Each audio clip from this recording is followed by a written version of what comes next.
Is your Tacoma head unit showing a black screen when you plug in your iPhone?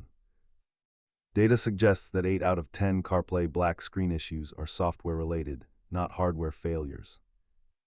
Let us walk through the diagnostic steps to get your infotainment system back online.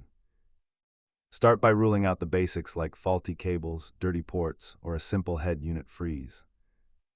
Sometimes the handshake between your iPhone and the Tacoma needs to be re-established in your phone settings. If that fails, dive into the Toyota head unit menu to clear old pairing profiles or check for firmware updates. Most users fix this at home, but if you have persistent black screens, you might be looking at a wiring harness issue. Here is the breakdown of common failure points, showing that cables remain the primary culprit by a wide margin.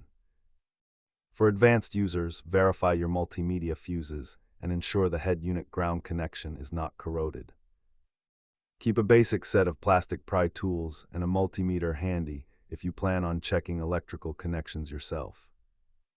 Safety first, always disconnect the negative battery terminal before you start probing any wiring behind the dash. Try these steps in order and you will likely be back to your music in no time. Thanks for watching.